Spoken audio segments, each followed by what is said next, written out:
नमस्कार, विशेष में आपका स्वागत है। साथ आपके मैं हूं अर्पिता आर्या। आज पूरी दुनिया भारत का लोहा मान रही है। पूरी दुनिया में भारत के जयकारे लग रहे हैं। पूरी दुनिया देख रही है कि प्रधानमंत्री नरेंद्र मोदी का दम क्या है। हिरोशिमा से प्रधानमंत्री मोदी जब पापुआ न्यू गिनी पहुंचे तो उनका अद्भुत स्वागत किया गया। इतना ही नहीं, वहां के प्रधानमंत्री ने सम्मान में प्रधानमंत्री के पैर छुए हैं। लोगों ने यहां पीएम के स्वागत में जोरदार नारेबाजी की।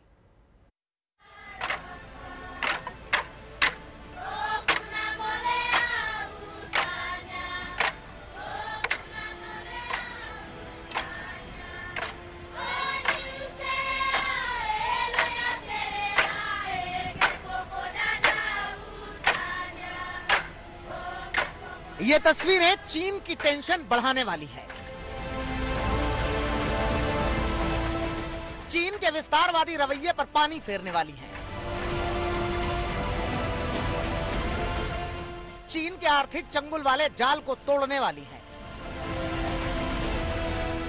क्योंकि इस तस्वीर में दिख रहा है भारत का दम, पीएम मोदी का दबदबा, जिसे पूरी दुनिया जान रही है, दुनिया मान रही है। जापान से पापुआ न्यू गिनी पहुंचे पीएम मोदी के इस शानदार स्वागत के बीच विश्व राजनीति के बड़े संदेश छिपे हैं। पापुआ न्यू गिनी के प्रधानमंत्री जेम मारेप ने पैर छूकर पीएम का स्वागत किया तो दुनिया में भारत की अहमियत को साफ साफ बता दिया।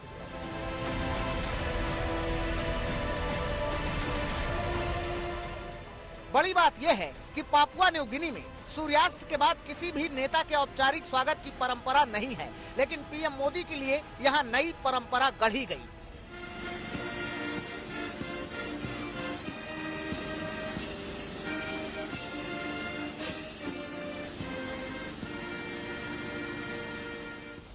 पीएम मोदी यहां forum for India Pacific corporation यानी FIPIC समिट में शामिल होंगे। इस मीटिंग में 14 देशों के नेता भाग लेंगे।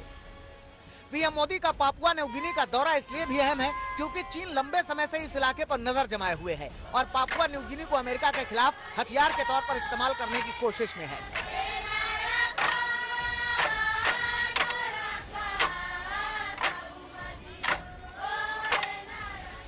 चीन का निवेश पापुआ न्यू गिनी के उस क्षेत्र में है जिसे वो फिलहाल सबसे जरूरी बताता है। चीन इन इलाकों में आधारभूत संरचना विकसित कर रहा है। पापुआ न्यू गिनी के जरिए भारत चीन के दबदबे वाली रणनीति को कम करना चाहता है। अमेरिका, जापान, ऑस्ट्रेलिया जैसे देश भी भारत के साथ मिलकर इसी रणनीति पर काम कर रहे हैं। पापुआ न्यू गिनी कई प्राकृतिक खजानों से भरपूर है। ये देश कई दुर्लभ खनिजों से भरा पड़ा है। साथ ही इसकी कूटनीतिक अहमियत भी काफी ज्यादा है। पीएम मोदी के दौरे और दुनिया के 14 देशों के नेताओं की बैठक से पापुआ न्यू गिनी को चीन के चंगुल से निकालने में मदद मिलेगी, जो इस क्षेत्र में भारत की ओर से चीन को बड़ी चोट होगी। आज तक ब्यूरो। इसके पहले प्रधानमंत्री मोदी ने हिरोशिमा में भारत की ताकत का एहसास दिलाया। अमेरिका के राष्ट्रपति जो बाइडेन ने तो यहां तक कह दिया कि पीएम मोदी इतने लोकप्रिय हैं कि वो पीएम का ऑटोग्राफ लेना चाहते हैं। तो वहीं ऑस्ट्रेलियाई पीएम ने कहा कि प्रधानमंत्री के कार्यक्रम में आने वाले लोगों की लिस्ट लंबी होती जा रही है और उन्हें मैनेज करना मुश्किल हो रहा है।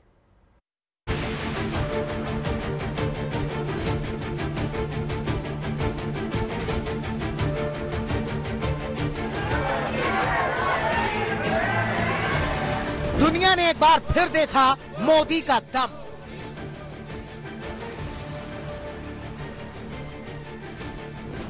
दुनिया पर एक बार फिर चला मोदी का जादू। हिरोशिमा में मोदी के नाम की गूंज। मोदी की एक झलक पाने को बेताब लोग।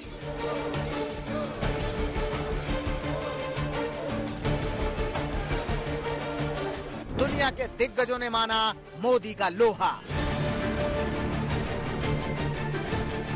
जापान के छोटे से शहर में दुनिया के 7 ताकतवर देशों के मुखिया जुटे थे, मगर उनमें से अगर किसी एक नेता का डंका बजा तो वो भारत के प्रधानमंत्री नरेंद्र मोदी हैं।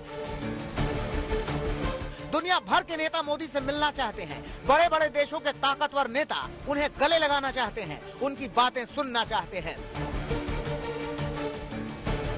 हिरोशिमा की तस्वीरें गवाही दे रही हैं कि प्रधानमंत्री नरेंद्र मोदी दुनिया में कितने लोकप्रिय हैं। हिरोशिमा से आई तस्वीरों में सबसे दमदार इन तस्वीरों पर जरा गौर कीजिए।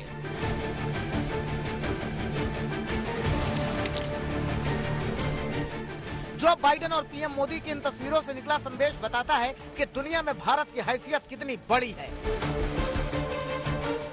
ये तस्वीर बताती है कि अब भारत की ताकत के आगे दुनिया नतमस्तक है। G7 के देशों के सम्मेलन के लिए बाइडेन पहुंचे तो खुद चलकर प्रधानमंत्री नरेंद्र मोदी के पास आए। इसके बाद पहले हाथ मिले और फिर बाइडेन ने मोदी को गले लगा लिया। इस गर्मजोशी के बड़े मायने हैं।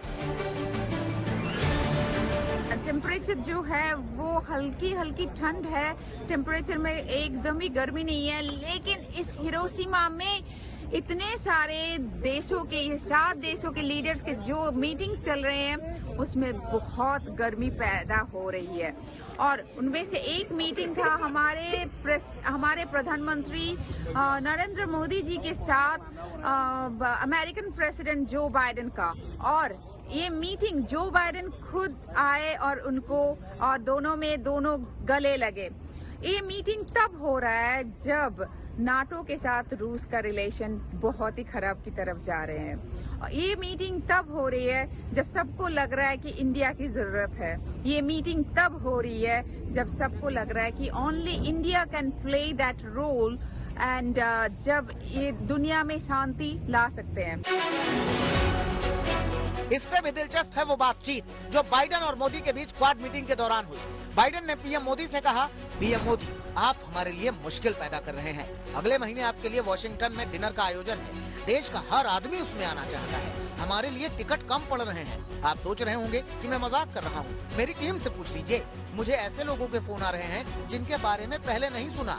हर कोई, अभिनेता से लेकर रिश्तेदार तक। आप बहुत लोकप्रिय हैं। मुझे तो आपका ऑटोग्राफ लेना चाहिए। अकेले बाइडेन ने ही नहीं, ऑस्ट्रेलियाई पीएम एंथनी अल्बनीज ने भी क्या कहा सुनिए। परसों सिडनी में आपके रिसेप्शन के लिए हॉल की कैपेसिटी 20,000 है, लेकिन इससे कहीं ज्यादा लोग आना चाह रहे हैं। कैसे मैनेज करें? बाइडेन के राष्ट्रपति बनने के बाद ये तीसरी बार है जब जो बाइडेन गर्मजोशी के साथ प्रधानमंत्री नरेंद्र मोदी से मिले हैं। पीएम मोदी के साथ बाइडेन की दोस्ती का ये जज्बा पिछले साल के G7 समिट में भी नजर आया था। तब जर्मनी में हुए G7 शिखर सम्मेलन में आगे जा रहे पीएम मोदी को बाइडेन ने कंधे पर हाथ रखकर रोका था और खास मुलाकात की थी। तब भी दोनों के बीच रिश्तों की ऐसी ही गर्माहट देखने को मिली थी। इससे पहले बाइडेन और मोदी के बीच दोस्ती का ये रिश्ता पहली मुलाकात में भी दिखा था, जब सितंबर 2021 में व्हाइट हाउस में दोनों के बीच द्विपक्षीय बैठक हुई थी। दुनिया के दिग्गज नेताओं ने जिस तरह से मोदी को हाथों हाथ लिया, उससे साफ संदेश है कि दुनिया में शांति के लिए सभी देश भारत की ओर देख रहे हैं। हिरोशिमा के पीस पार्क में गांधी जी का मूर्ति स्थापित किया गया है। तो उसके साथ ये छोटी सी घटना नहीं है, बहुत ही इम्पोर्टेंट घटना है, बहुत ही महत्वपूर्ण घटना है, क्योंकि इस हिरोशिमा में 1945 में पहला परमाणु बॉम्ब को गिराया गया था, वो भी अमेरिका द्वारा। और उसके बाद इस सिटी ने अपने आप को पुनर्स्थापित किया। लेकिन इस सिटी के लोग, पूरे जापान के लोग शांति चाहते हैं। और इस सिटी में गांधी जी का जो स्टैच्यू को लगाया गया, इसका मतलब G7 के दौरान, इसका मतलब ये है कि पूरे दुनिया आज शांति चाहते हैं और इंडिया इसको लीड करेगा।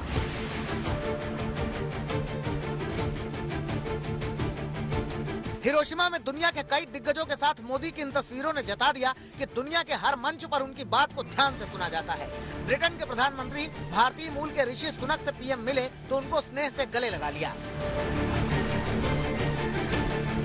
इससे पहले फ्रांस के राष्ट्रपति एमेनुअल मैक्रों से भी मोदी की मुलाकात में गर्मजोशी दिखी। यही गर्मजोशी और यही अपनापन तब भी दिखा जब मोदी जर्मनी के चांसलर ओलाफ शोल्ज से मिले। दोनों नेता एक दोस्त की तरह मिले।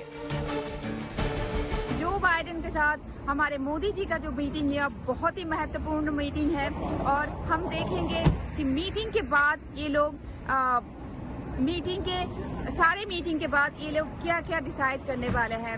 और सबको लग रहा है, स्पेशली जापान के जो लोग हैं, उनको ये इंटरनेशनल मीडिया सेंटर है, पूरे दुनिया के मीडिया के लोग आए हुए हैं, सबको लग रहा है कि ये पूरे हिस्ट्री क्रिएट करने वाले हैं। ऐसे डिसीजंस लिया जाएगा जो आगे चलकर पूरे दुनिया को इफेक्ट करेगा। भारतीय मूल के लोगों में भी मोदी को लेकर जबरदस्त उत्साह दिखा। लोग उनकी एक झलक पाने को बेताब थे। कोई उनके लिए गिफ्ट लेकर आया तो किसी को सेल्फी खिंचवानी थी। एयरपोर्ट पर मोदी का स्वागत करने के लिए सैकड़ों लोग पहुंचे। हिरोशिमा में वंदे मातरम और भारत माता की जय के नारे गूंजे।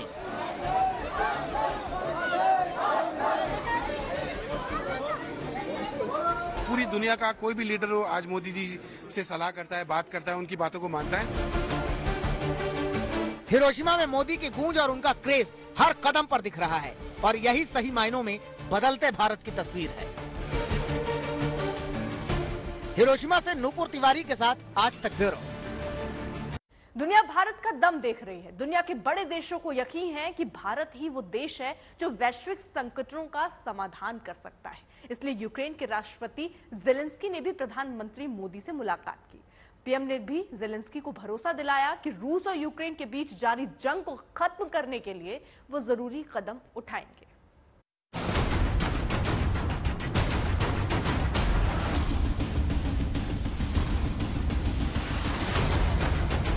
दुनिया में आतंकवाद का संकट हो, जलवायु परिवर्तन का संकट हो, स्वास्थ्य और पर्यावरण प्रदूषण का संकट हो, परमाणु हथियारों का संकट हो, आर्थिक ताकत के दबदबे का संकट हो या फिर रूस और यूक्रेन के बीच महीनों से चल रहे युद्ध का संकट हो, हर संकट के इलाज के लिए दुनिया भारत की ओर देखती है और ये बात हिरोशिमा में एक बार फिर से साबित हुई है। आज पूरी दुनिया एक अलग तरह की समस्याओं से जूझ रहा है और सबका जो आंखें है वो इंडिया की तरफ है, मोदी जी की तरफ है और सब चाहते हैं कि मोदी जी इनका समाधान करें। हाँ जी, ये जो 3 दिन का बैठक था जिसमें क्वाड समिट, जिसमें G7 समिट और जिसमें बहुत सारे बायलैटरल मीटिंग्स हुए हैं, जहाँ पे सबके आंखें, सबके निगाहें मोदी जी पर थे। भारत की बात मायने रखती है। इसकी ताकीद करने वाली ये तस्वीर भी हिरोशिमा की है, जब यूक्रेन के राष्ट्रपति जेलेंस्की से पीएम मोदी की मुलाकात हुई।